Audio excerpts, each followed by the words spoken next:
कई बच्चे आजकल ऐसे हैं जो किताब जब पहली बार देखते हैं किताब पे ऐसे ऐसे करते हैं। एक कोने में जाके 2-3 लोग बैठ के देख रहे हैं और जैसे टीचर दूसरी जगह से भागे वापस। आप टाइप करते हैं मैसेज, एक एक उंगली ऐसे करते हैं, फिर उसका स्कूल का फ्रेंड बताता है कि नहीं, इनकॉग्निटो जाना है।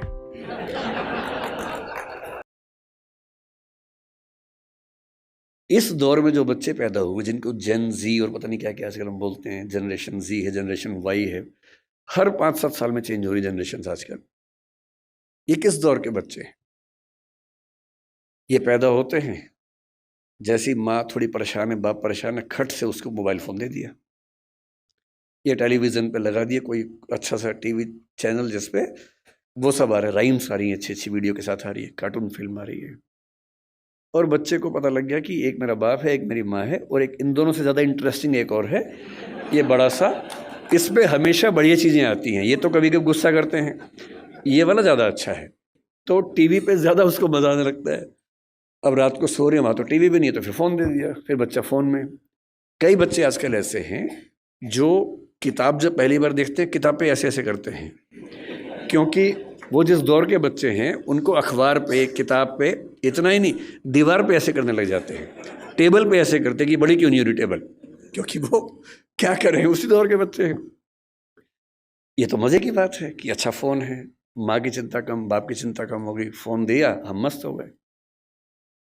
लेकिन साथ में और क्या क्या आता है? इन बच्चों का खेलने का मन नहीं करता, क्योंकि इनके पास खेल से ज़्यादा रोचक चीज़ें हैं। मुझे अच्छे से याद है कि हमने पहली बार 5वीं 6ठी क्लास में जाके ऊट-पटांग चीज़ें पढ़नी देखनी शुरू की थी स्कूल में। पहले क्या है, पेरेंट्स हैं घर में, पेरेंट्स के होते हुए हिम्मत नहीं हो सकती, ना दिमाग में कुछ आता था। स्कूल गए, हर स्कूल में क्या होता है, एक आध बच्चा होता है जो नेता होता है क्लास का, जो कहीं-कहीं से ज्ञान लेके आता है और सारे बच्चों में डिस्ट्रीब्यूट करता है कि भैया तुम तो बच्चे हो, तुम्हें नहीं पता दुनिया कैसे चल रही है, ये है असली चीज़ें। तो मुझे याद आता है कि शायद 6ठी 7वीं क्लास में पहली बार हमारी क्लास का एक छटा हुआ बच्चा था, कुछ किताब-विताब लाया था, कुछ फ़ोटो-वोटो थी उसमें ऊट-पटांग सी, हम सब ने देखी, हम समझ भी नहीं पाए कि ये सब क्या है, पर ये हमें पता लगा कि इसको देखने से आदमी बड़ा माना जाता है, स्मार्ट माना जाता है। लेकिन तब भी क्या था कि एक रिसेस में, एक कोने में जाके 2-3 लोग बैठ के देख रहे हैं और जैसे टीचर दूसरी जगह से भागे वापस, और इतना ही एक्सपोज़र हमारा हुआ करता था। 12वीं क्लास हो गई, कॉलेज में आ गए, उसके बाद भी वैसा एक्सपोज़र नहीं था कि आप बिगड़ने के लिए हमेशा तैयार हैं, ऐसा नहीं है। दुनिया बहुत कंट्रोल्ड किस्म की थी, रेगुलेटेड किस्म की थी। अब इंटरनेट की दुनिया है। आप जितने भी स्मार्ट माता-पिता हों, आपके बच्चे आपसे ज़्यादा स्मार्ट हैं। और अगर आपको लगता है कि आप इंटरनेट और मोबाइल और डिवाइसेस में उनका मुकाबला कर पाएंगे, तो आप बच्चे हैं, नहीं कर सकते, वो हमारे बस की बात नहीं है, संभव नहीं है। आप टाइप करते हैं मैसेज, एक एक उंगली ऐसे करते हैं, ऐसे करके आपको जैन टाइप करना है, जे, फिर देखा ए कहाँ, ए कहाँ, ए आई एन, और वो फ़ोन पे ऐसे टाइप करते हैं सामने देखते हुए, और गलत नहीं होता है, एक एक की सही दबाते हैं। आप उनसे मुकाबला करने का सोचते हैं, आपको प्लेटफॉर्म्स पता भी नहीं होंगे, वो उन प्लेटफॉर्म पे जाते हैं। 5 साल का बच्चा जब स्कूल जाने लगता है, उसी समय उसको पता लग जाता है कि क्या चीज़ें दुनिया में है, जो पहले पता लगती थी 15 के आसपास की उम्र में, 13 के आसपास की उम्र में। फ़ोन आपने उसको दे ही रखा है ताकि हमें परेशान कम करे। फिर वो फ़ोन में पहली बार सर्च करता है कुछ, अभी उसको ये नहीं पता कि सर्च हिस्ट्री डिलीट कर सकते हैं, तो बाप पकड़ लेता है, पिटता है बच्चा। फिर उसका स्कूल का फ्रेंड बताता है कि नहीं, इनकॉग्निटो जाना है। अगली बार से बच्चा स्मार्ट हो गया है।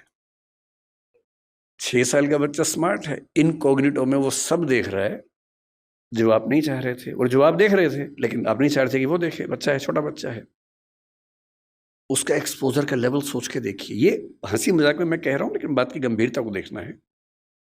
6, 7, 8 साल के बच्चों का वो एक्सपोजर लेवल है जो पहले 14, 15, 16 की उम्र में होता था।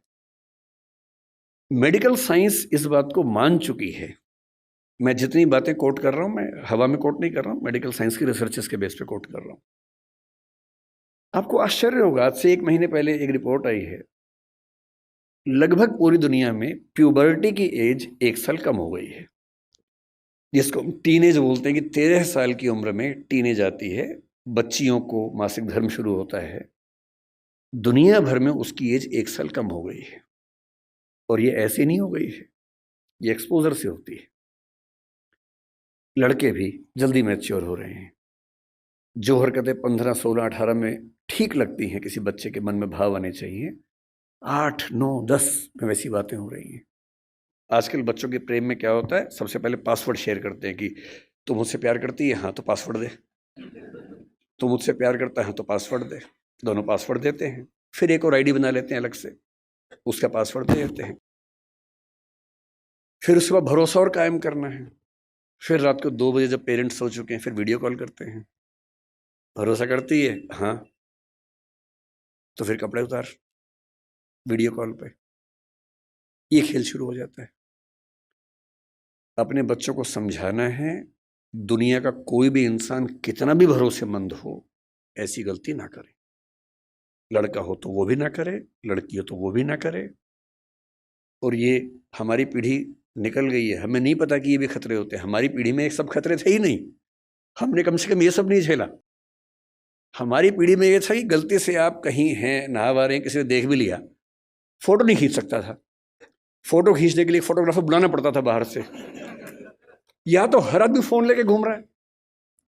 और फोटो अगर खिंच गई, अगर आपको भी ऐसी मासूमियत आपके अंदर है कि मैंने फोटो खींच ली, मेरा फोन तो एयरप्लेन मोड पे है, मेरे फोन में ही है, बाहर तो गया ही नहीं, इसको बोलते हैं मासूमियत। अगर आपने फोन में फोटो खींच ली है और डिलीट कर दिया उसको, अगर आपको लगता है डिलीट हो गई, तो ये मासूमियत है। कोई सिंपल सा टेक्निकल एक्सपर्ट जो बहुत ज्यादा पढ़ा लिखा भी नहीं है, 2 मिनट में फोटो बाहर निकाल लेगा, कितनी भी डिलीट करते रहिए अपने फोन से। और एक बार इंटरनेट पर चली गई तो दुनिया की कोई ताकत उसको परपेचुअल मेमोरी से डिलीट नहीं कर सकती। और दुनिया के इतिहास में जब तक दुनिया रहेगी, वो फोटो रहेगी, वो वीडियो रहेगा।